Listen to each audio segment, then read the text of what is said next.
Hello and welcome. My name is Mark Stimfig from Foothold America, and I'm glad to welcome you to this interactive panel event where we're going to explore how to effectively navigate the complex IT and regulatory US landscapes. This requires more than just some great USPs. It demands a strategic roadmap tailored to the new American tech and operational shifts. To help us in this journey, we've assembled some tremendous experts who can signpost you and your business on this journey. And I'd like to start, if I may, by introducing you to each of them in turn, who are just going to give you a very sort of brief 1-minute heads up on who they are before we go into an interactive panel event where I pose some more questions to them on this whole process. So if I can start by introducing and welcoming you to Stuart Black from Ergos. Stuart, tell us something about who you are and what you do. Thanks, Mark.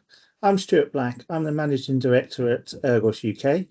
We help businesses take the stress out of IT by acting as a strategic partner rather than just a support desk. Our focus is on secure, scalable cloud solutions, particularly Microsoft 365 and Azure, alongside proactive cybersecurity and 24/7 support. What sets us apart is that we just don't fix problems, we prevent them, aligning IT with business goals to improve efficiency, reduce risk and support growth.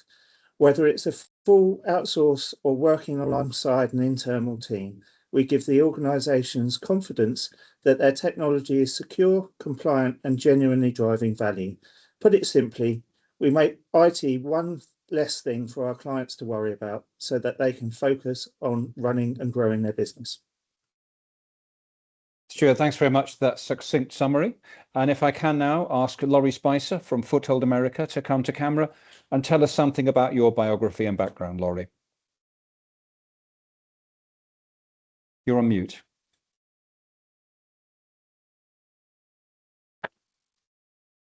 Thank you, Mark. Sorry about that. So my name is Laurie Spicer. I'm a director here at Foothold America. And at Foothold America, we've been helping international businesses exclusively land in the United States. And while we are often associated with employment and co-employment models, helping international companies employ staff with payroll and benefits in the US, what we're going to talk about today is more about how we support businesses with setting up their US legal entity and also the ongoing management and support of that. We do things like virtual offices. We can help with helping companies set up their bank accounts and also US GAAP compliant bookkeeping. And what we find is that when companies are going to the US, and what we've learned is that sometimes they just come to us and they think it's just about setting up a US entity. And there's so much more in the planning around that and understanding the partners that they need to speak to. And so that's where we can kind of bridge the gap between incorporation and a successful execution. Thank you, Laurie. And talking about bridging the gap, I'd like to introduce you to Pauline Brace from URM. Pauline, from obviously your perspective, the sort of data and compliance side is pretty important.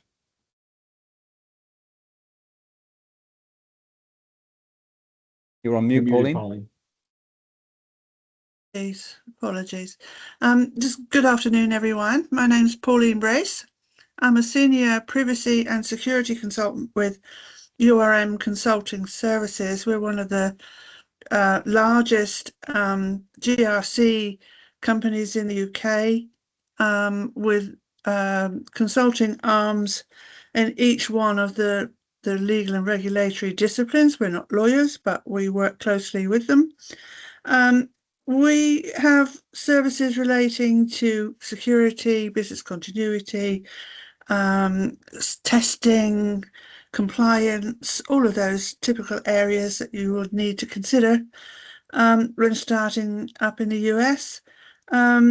We help international companies from all over the world to meet their compliance obligations. our data protection and privacy team are very actively involved and with a 20-year track record, enabling us to have a real-world experience of helping our clients to become compliant and stay compliant. Thank you. Pauline, thank you very much for that.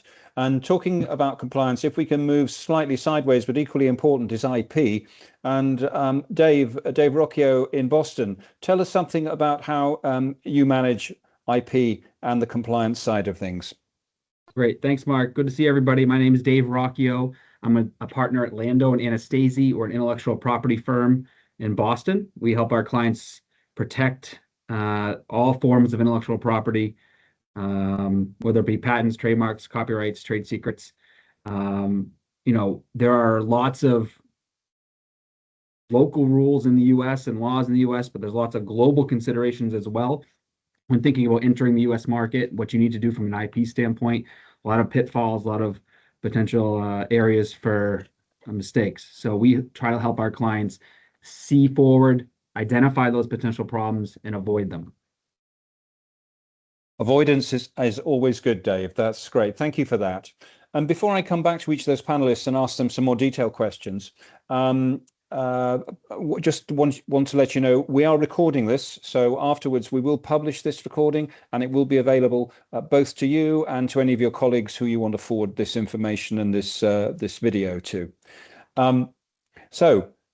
If we can start to kick off and look at this roadmap in terms of high-level key themes and points. And if you have any questions, please put those questions into the text.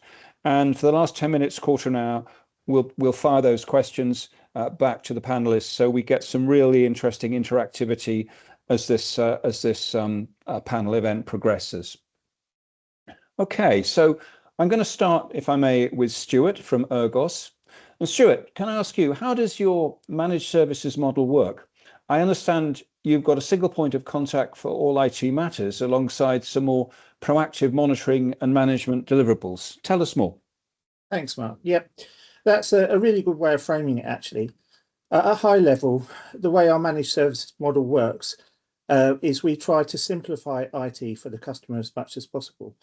So rather than having to deal with multiple suppliers, vendors, or internal silos, our clients get a single point of contact into Ergos for everything IT related, whether that's a support issue, a project, a security concern, or even just some strategic advice.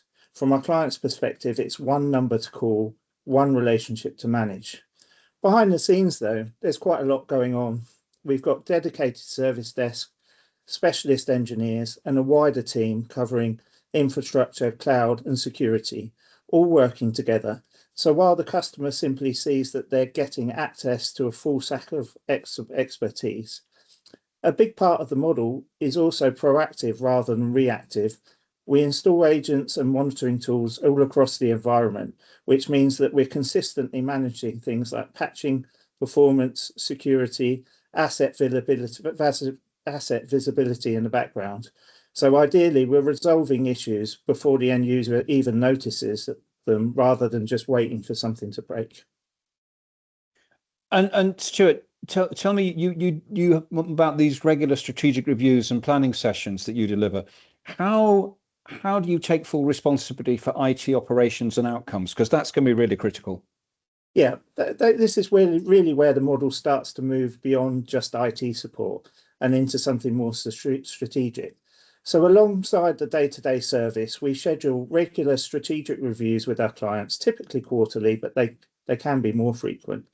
And when we step back from the tickets and look at the bigger picture, this includes things like service performance, security posture, risk, and how the current environment is actually supporting the business. We bring all of that data to the conversation as well, reporting on things like SLA performance, ticket trends, asset visibility, and overall system health. So it's not just opinion, it's grounded in what's actually happening in the environment. But more importantly, these sessions are forward-looking. So we talk about roadmap and what we need to change and what should be prioritized and where the risks are or technical debt and how it can be enabled to better support the business over the next 6 to 12 months. In terms of ownership, that's a big part of how we position ourselves. We don't just highlight the issues and walk away. We take responsibility for running the environment, improving it, and making sure things get delivered. So yes, there's a single point of contact day to day, but behind that, there's also a dedicated account manager and a wider team who are accountable for the outcomes, not just activity. Ultimately, the goal is that the client doesn't feel like they're managing IT anymore. They've got a partner who's proactively driving it forward, keeping it secure, and making sure it's aligned to where the business is going. Because Stuart, you've got obviously teams. You've got a number of people in the US, quite a few offices there. Yes, so 26 across East to West Coast. So across two continents, how do you ensure that UK leadership, that business managers, business owners, business directors still has full visibility and control over IT operations when obviously you're working across those different jurisdictions? Yeah, that's a really important question. And honestly, that's where a lot of models fall down, where business expands internationally. What we've done differently at Ergos in the US is to ensure that it's a true extension of the UK operation. So from a client's perspective, there's still one operating model, one set of standards, and one version of the truth. This means that UK leadership has real-time visibility across everything: users, devices, security, tickets, the whole estate, end to end. Where the US piece really becomes a differentiator is around local presence. So without losing central control, a lot of providers will either service the US remotely from the UK, which creates latency and coverage issues, or they'll hand off to a local partner, which causes fragmentation. We don't do either of those. Instead, Ergos gives clients a local on-the-ground presence in the US, aligned to the UK-led governance. So you've got the full follow-the-sun capability, faster response times, local knowledge, better user experience, but still with UK leadership setting the strategy, security standards, and the overall direction. And when we reinforce that structured governance with regular reporting, strategic reviews, and clear accountability, so the UK leadership isn't just seeing what's happening, they're actively controlling outcomes. So the real difference is we're not just supporting international businesses, we're operating as one global service wrapped in a single accountable model rather than stitching multiple providers together. That sounds great, and it's really good to see that sort of synchronicity, Stuart. Obviously, as as a growing business, though, organizations want to avoid overspending on the cloud and SaaS tools as they grow their US footprint. How do you help manage that process? Because that's going to be critical too. Yeah, that's a great question. Thank you, Mark. Because overspending is one of the biggest risks when an organization scales into the US. You've suddenly got more users, more tools, and often less visibility. The way that we tackle that at Ergos is by combining governance with data, and that's where our reporting platforms really come into play. At a high level, Ergos reporting gives you a single consolidated view of your cloud and SaaS estate across things like Microsoft 365, Azure, and other platforms. So you can actually see what you're paying for, where it's being used, and what isn't. One of the biggest challenges we see, especially with US expansion, is license sprawl. People are onboarded quickly, tools get added, but nobody steps back and rationalizes it. Ergos reporting addresses that by highlighting unused or underused licenses, inactive users, and optimization opportunities. So you're not just getting where the waste is, it also links to the cost of the business, which is key. Rather than just seeing a cloud bill, you can see map spends for departments, users, projects, or geographies, so that the UK leadership can clearly see how much the US operation is driving in terms of cost and, more importantly, value. Sure, that's great. Thank you for that sort of that sort of telling overview, and obviously we'll come back in more detail in the Q&A session later. I want to bring in another expert here. That's Laurie Spicer from Foothold America. And Laurie, from your perspective, what are the key operational building blocks alongside the technology building blocks that Stuart's been talking about to help people set up and grow their operations from a business perspective in the US that Foothold can provide?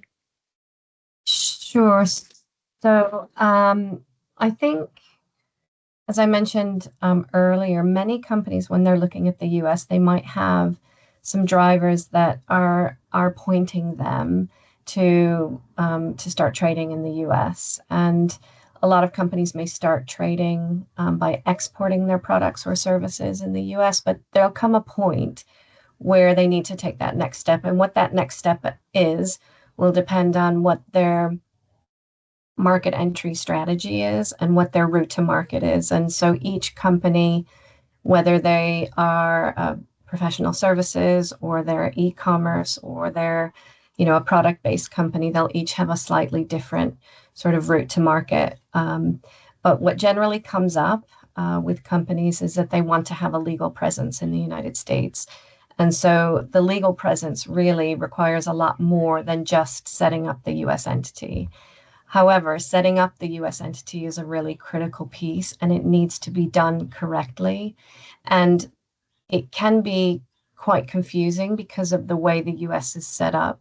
So there's 50 different states. There are layers of legislation and taxation, and you can almost think of it as, and I know for those who are interested in US expansion, heard the saying, it's almost like 50 different countries, but you really have to take that into account when you're doing doing your planning. And also the internet is awash with information, but what I found is that in speaking to companies, a lot of times companies come to us and they have a pre-existing idea of what that incorporation looks like, but it really depends on what country you're coming from. You have to really understand that cross-border piece. So if you're setting up a subsidiary in the US, you need to know what those cross-border implications are. And really, the most successful companies that we've seen sort of move over to the US are ones that actually take their time and understand that process before they get going. You talk interestingly about common pitfalls, Laurie. What are the most common mistakes a company encounters when they set up? Where do they go wrong, and how can we help them? So the biggest mistake, well, I see a couple of them, but one of them is really assuming that the US is a single market, as I mentioned, and understanding that where you set up your legal entity and your legal structure is not where your tax liability is. So your tax liability will follow where your business goes. So where you're trading and the thresholds that you'll be exposed to before you start paying tax will be in whichever state you're invoicing. So those kinds of things often surprise our clients. I know another mistake I see is people trying to do it themselves online, and there are some idiosyncrasies about setting up an entity in the US and understanding the requirements behind it and also the speed of it. If you're a foreign company setting up in the US, you get treated slightly differently. So it's just making sure that those compliance pieces are met. And also, really, probably the main one is just understanding the time that it takes and to do it properly, and the runway that you need to make sure that you're compliant. So using partners is a really good way to just focus on building your business and have the compliance pieces. Again, everyone on the call, take care of those not as interesting sometimes, the compliance piece, but getting other people to help you with that. That's interesting, Laurie. And obviously, just from hearing Stuart, I mean, Ergos can help set up the tech and the managed services solutions pretty quickly. Presumably, you too can be flexible and responsive to that need to move effectively, but at speed.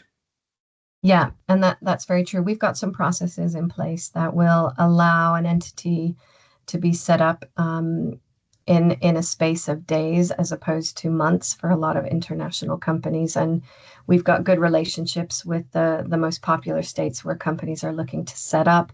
So we can certainly grease the wheels and make sure that those activities are done correctly and also done quickly, because I think that's really important. And again, depending on what the route to market is, we also, with our employment options, if you're not ready to set up an entity, and sometimes people just need to test that model a bit further, and they need to actually, still understand, is the US the right market for us? And once you set up the entity, you're then on the IRS radar, and you then have to pay taxes and do all those things as an entity. But sometimes maybe employing someone in the US, and we can do that by employing them under the Foothold America banner.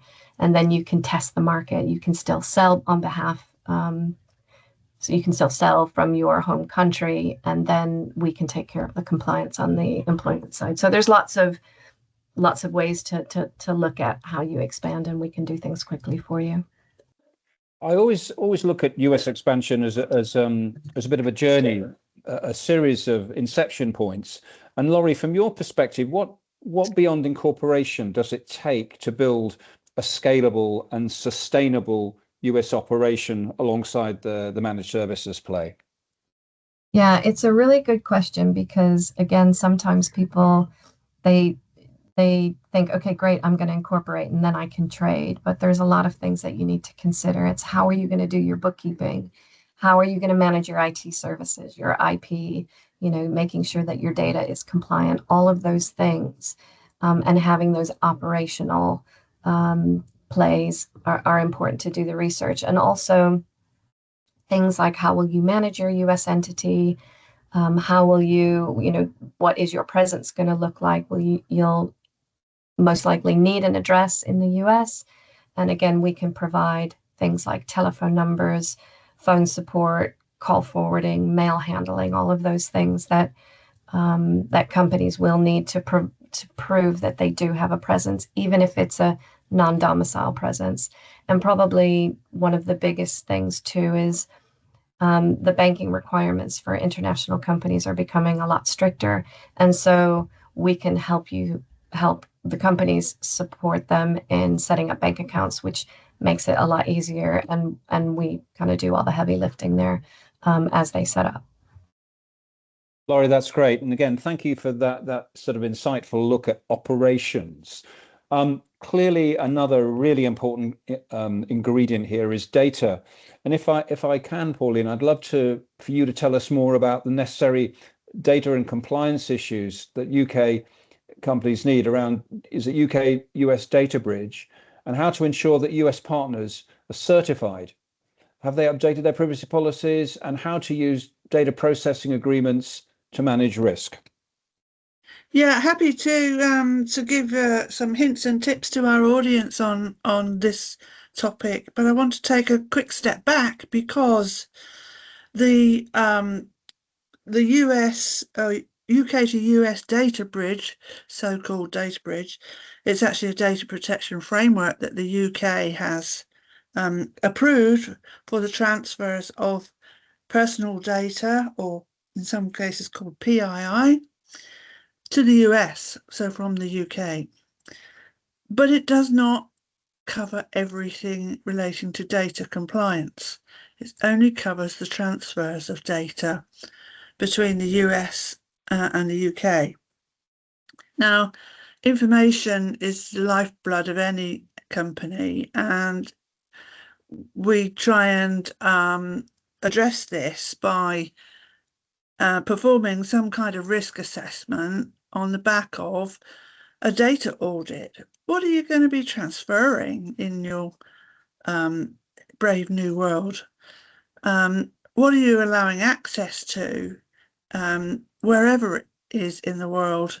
What is the risk of allowing that access from new employees in the US that you are wanting to onboard? So we start off with making sure your data governance, security policies, processes, procedures, for all services, including IT services, are only transferring personal data that is necessary. The key word of all privacy compliance is the processing necessary? And until we understand that, we shouldn't think about transferring anything. So understanding the business model in the new organization in the US is vital here, because you don't want to be transferring or granting access to personal data that is not compliant already. It's not a panacea. The data protection framework only covers the transfers, doesn't give you compliance in every other element that you legally have to comply with. Okay. The challenge, as Laurie correctly alluded to, is that in the US there is no single federal data privacy law, and the 50 states, many of them have their own unique privacy laws, California being the most famous and the most mature, but there are plenty of other states that have started to introduce state-level privacy laws, and they're all different. So most of our international clients take the approach that, well, European and UK privacy laws are stronger, so they set the bar high and opt to comply with the GDPR as their baseline standard, and then add anything on top of that that the local laws require. It's further complicated a little by sector legislation. So if you're processing or wishing to process PII relating to health data, you have the HIPAA Act, which governs that in the US. You have financial sector privacy laws, Gramm-Leach-Bliley. In education, you have FERPA, FERPA, which governs the use of student educational records. So it's not just there's no federal law, there's 50 different states worth.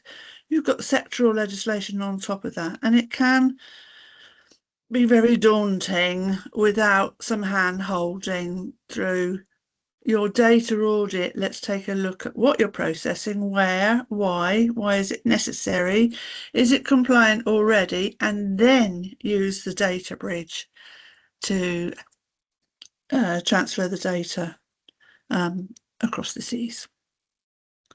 That's really interesting, and obviously that sectoral approach between health, financial, and education also a twist on top as well. If you were to give us 3 tips for a UK company when they have staff working remotely in the US, what would those be, Pauline? What would you say to them? 3 tips. Well, my first one I've already mentioned is understand your data flows and the geographical location of where that data is moving. I so often get the claim, well, we don't transfer any data, the data doesn't move. But if you're granting access to your new American entity to data that's hosted in Europe or the UK, because they can access and review and consult and modify that data, that is actually affecting a transfer. So that's one myth exploded when we have to understand those data flows. The second is also tying in nicely with what Laurie was saying about partners. When you appoint a partner that's going to provide you with services that will process personal data, it's absolutely essential that the new company performs, or the expanding company performs, some due diligence checks on those partners. How good is their security? What agreements need to be in place? Who's going to be accountable for the processing of personal data? It may be customer personal data, it may be staff personal data, employee data, and the rules are just slightly different for each type. So those due diligence checks are absolutely essential before you sign any agreements for expanding your supply chain. So it's really important to identify who you're going to be sharing your personal data with, where it's going, those data flows. And finally, there are some key principles embedded in the privacy law. I suspect that lots of our audience today will have come across them. The key ones for me are transparency. Do your data subjects, so the individuals whose personal data it is, have they been fully informed about this transfer or data sharing activity with your business partners? Have you included that within privacy information notices? The key compliance obligation for companies transferring that data to the United States is to have data subject rights respected. We all have rights to privacy. If that data is going to be transferred to a new US entity or a business partner, the owner of that data is you as data controller, and you have some hoops to jump through to make sure our rights are upheld and respected, because the US, because of its structure and the state's law, may not have equivalent protection for our personal data that we have and enjoy here in the UK and Europe and many other countries globally. Pauline, thanks. And so if I was a UK business owner and I was starting up operating in the US, what would be the first privacy controls that I should put in place to avoid that regulatory exposure? Understanding, that inventory, that data audit, what's going to transfer, where is it being processed, even if it's in a cloud service, it's landed somewhere in some dark twinkling light data center on the ground. What's the jurisdiction over that data? And essentially, once you've got that understanding, you can start to build the framework of processing purposes. There's a key record in the UK law and in the European law. It's called a record of processing activities. Every company that's processing personal data, and I mean every company, needs to have a record of the processing they perform using personal data, and it's a mandatory legal record. And the first place the authorities will look at accountability for compliance. So records of processing is the first control I would recommend, because once you've got that understanding of what the data is, what type of data it is, where is it, and what do we do with it, why are we using it, why is it necessary, who shares the data, how's it protected, where in the world is it going, then you can comply with that first record of processing activities under the UK and European law. That'd be my first one. Pauline, thank you, and we'll come back to that in the Q&A. I'd like now to, if I can though, and that was really insightful, thank you. I'd like to bring in Dave Rocchio in Boston. And I always say, never leave home without getting the right IP and data protection advice. Dave, can you expand on that and the need for separate US registration for patents, trademarks, and designs?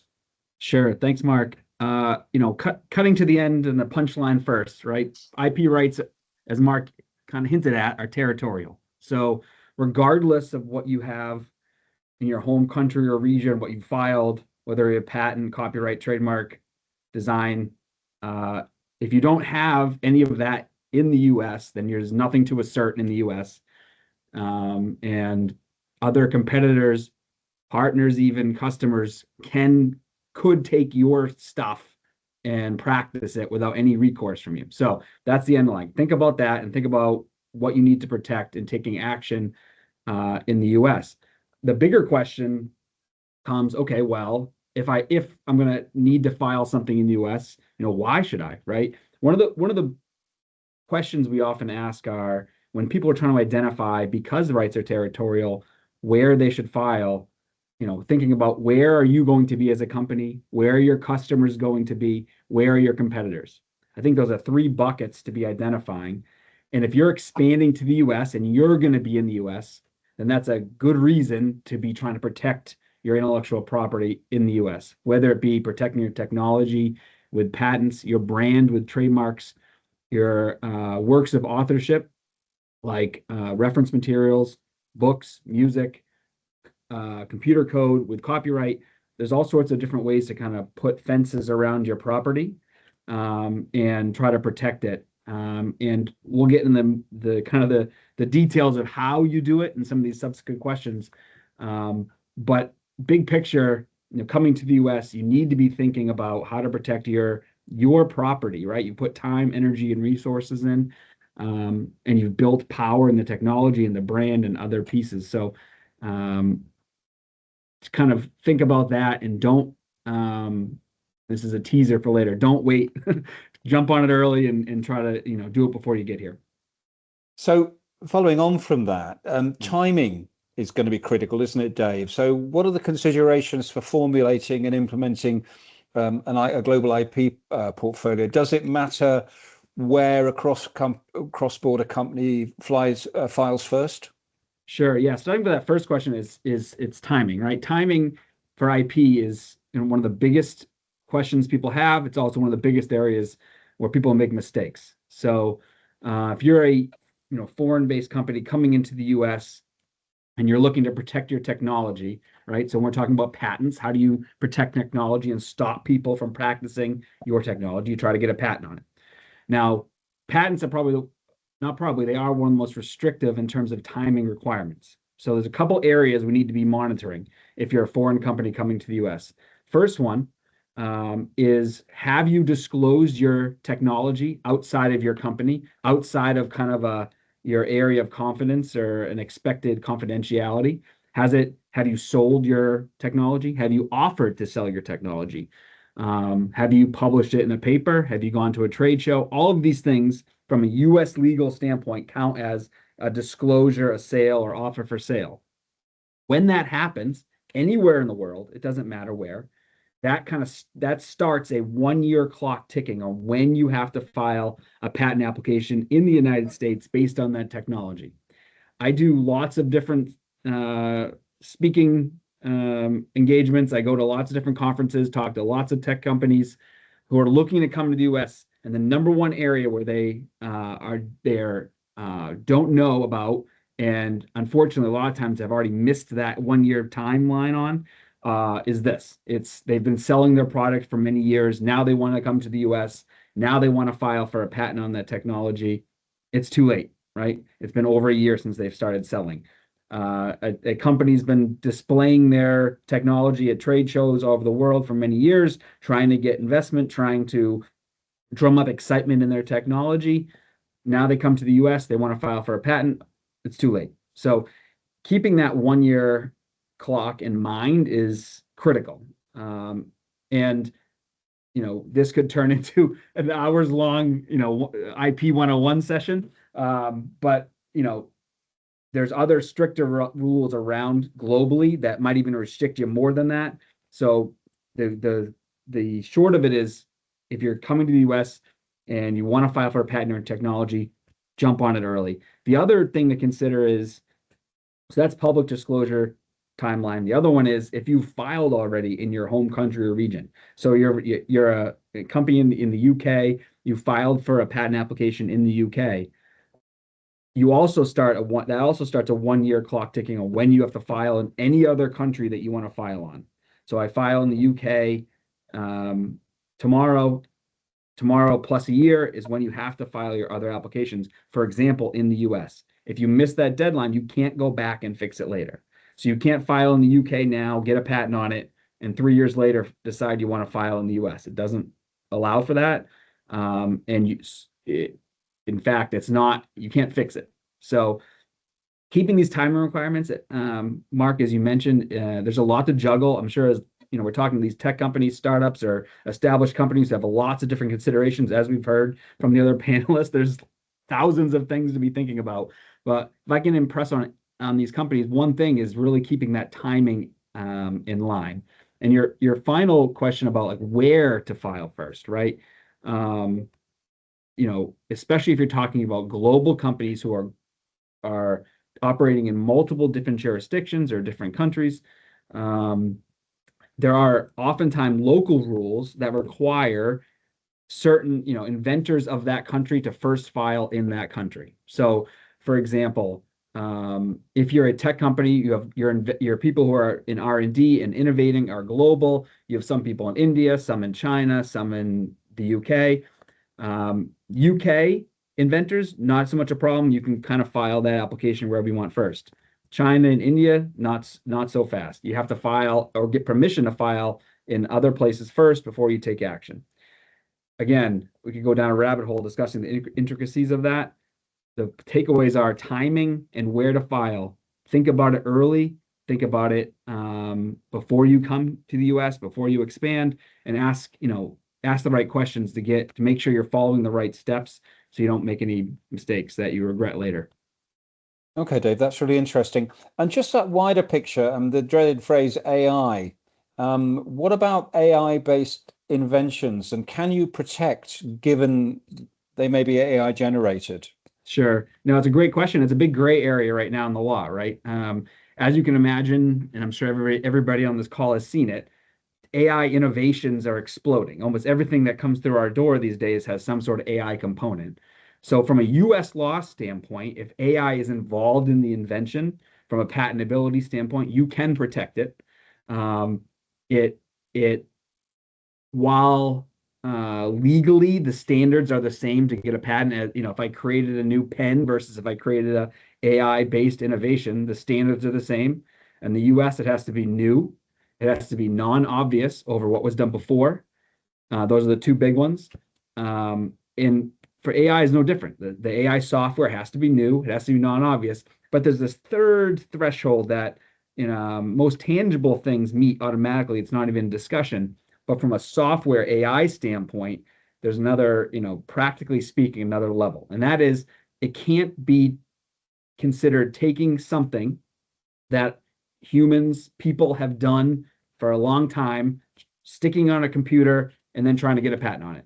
There has to be another level of technical improvement. So to get patents on software, AI-based innovations, it can't just be taking old AI modules, training them on data, and running with it. You actually have to be developing, advancing the technology. Now that means making something faster, allowing different systems to communicate that previously couldn't, being able to process multiple streams of data at the same time, which a person couldn't do, that typically couldn't be done before. It's a very detailed, thoughtful question, which requires a lot of digging. Short of it is, yes, you can protect AI inventions. The long of it is, it requires some digging and telling a good story about, we're not just taking AI modules off the shelf and training them on new data. We've created a new system that can do new things that previously have not been done before from a technical standpoint. That's Dave. Thank you for that. I want to really bring in the other panelists now, because to me there's some interesting things that have come out. First of all, where is the world going? Technology, AI have changed a lot of business in the last few years, and are going to change it even more. And if we go back to you, Stuart, where do you see all this going? Where do you see your clients take all of this? Yeah, no, that's a great question. Thanks, Mark. And I think primarily, like if we were to go back even sort of like 5 years ago, maybe before COVID, it was all about people bringing their own devices to work. So whether you came and you brought your laptop or your mobile phone and you connected to the corporate Wi-Fi, that was a big risk. And the answer there was simple. We just made two networks and had a public and a corporate Wi-Fi. With AI coming on, so leaps and bounds, the new risk is bring your own AI. So if people are coming to work, and we see it a lot with technical guys around the service desk, They might have a ChatGPT license, and then they want to use that in their day-to-day work. But actually, we're a Microsoft house, so we're using Copilot all of the time. So it's now actually making sure that people are actually using your AI or your corporate AI. So it's not actually being leaked out there, and then we're actually starting to, if you're using a ChatGPT license, then you're essentially teaching ChatGPT how to learn, and it's evolving, and there's a big risk about that getting out about your corporate data. So if I use the Microsoft world, because it's probably the easiest one to explain, it's now about your security posture. It's making sure that if you're using Microsoft Entra as your identity protocol, which a lot of people do to log on, right? Making sure that you then use that to properly govern what that person or what that identity can access within the Microsoft tenancy. So it's making sure that they can't actually just fire up another AI on their laptop and start putting corporate data into that AI. It's making sure that if they do, or something happens, that it's reported, that you've got the right security and permissions around your structure, so that somebody's monitoring to make sure that Dave's just talked about IP and all of that. Well, you don't want that going straight out the door. You don't want all of your corporate secrets being leaked out onto some AI model. So that's probably one of the biggest risks at the moment, and that's something that's really hot right now, is making sure that you've got a decent security posture around your infrastructure, and that you're using the right tools to monitor what people are doing within the network. And Pauline, how does that play with what you do alongside what Stuart's just said? Yeah, I would certainly echo what Stuart's saying about your security posture. Very, very closely aligned with that thinking, because, you know, it all starts corporate level with policy. You know, what are your staff wanting to use AI for in the general available tools, and which of those are they permitted to use and for what purposes? So it starts with policy writing, unfortunately. I also see quite a lot of, I'm going to get down with the kids now and say FOMO. You know what that means? Fear of missing out. Are you really going to be using AI because you're frightened not to because everyone else is doing it? What is this capability, which has risks, going to do for your business? Do you really need it? Is it going to deliver the improvements that you want it to? And really the buying, commissioning and deployment processes around that is something that we often highlight, because everybody thinks it's, you know, bigger, better, faster, and quite often it is.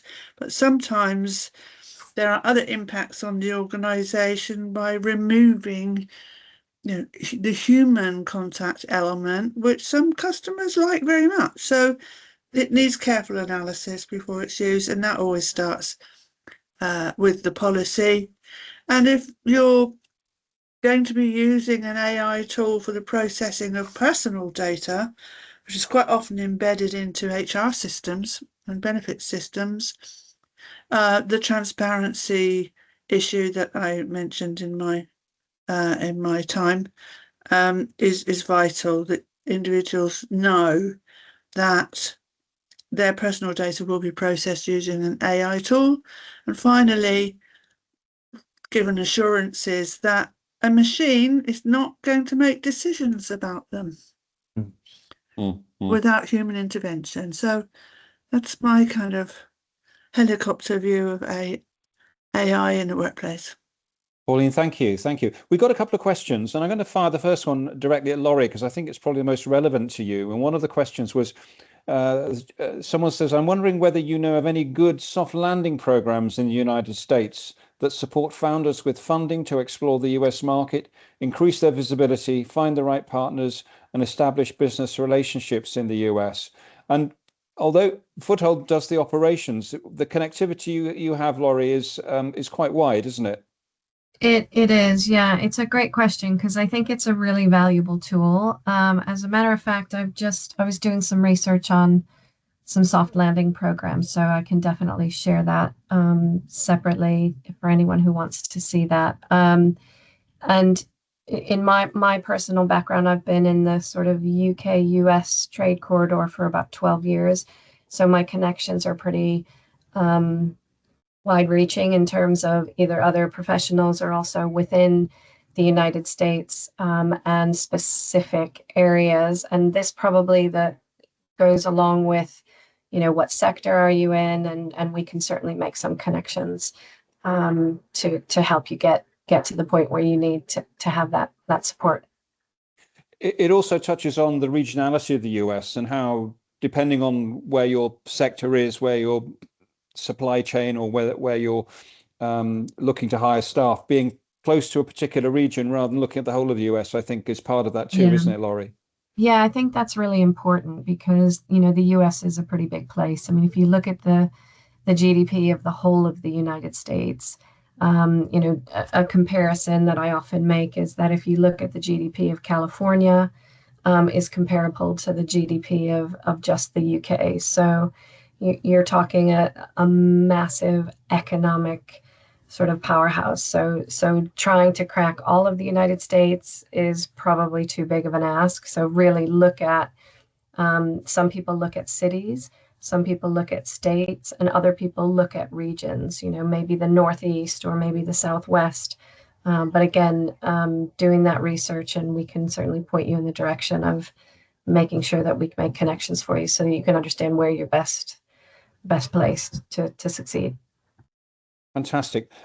Conscious of time, so I'd like, if I can, to ask each of our experts for one seminal tip, one leaving thought that you'd like to pass on to the registrants, the attendees here today.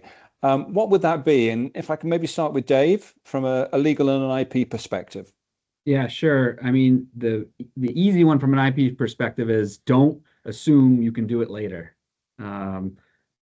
Take active measures now. Even if you decide not to do something now, at least you've made that decision. Don't assume you can do it. Investigate what your options are. There are a lot of them. And, understand that actions outside the US will impact what you have to do in the US. And Pauline, from your perspective, what would you say? What would be your piece of critical advice? You're on mute. Oh, you're on mute. Sorry, done it again. My biggest point would be don't transfer data that is not compliant, because that just adds to the potential penalty. So compliance first, then transfer. Very good. Simple. Very good. Simple. Very good. Simple, straightforward, direct to the point. Pauline, thank you. And if I can ask Stuart, what would be your pivotal piece to say? I think if for companies that are scaling and that are successful in the UK, it's don't change the recipe. Make sure that actually, if you're expanding out to the States, you want consistency. So you can actually make sure that the US operation mirrors and works in the same way that the US does. And it's possible to do. It just takes a little bit of planning from the start. And Laurie, from an operational perspective, what do you see as the most important thing that people have to organize around in order to be successful in the US?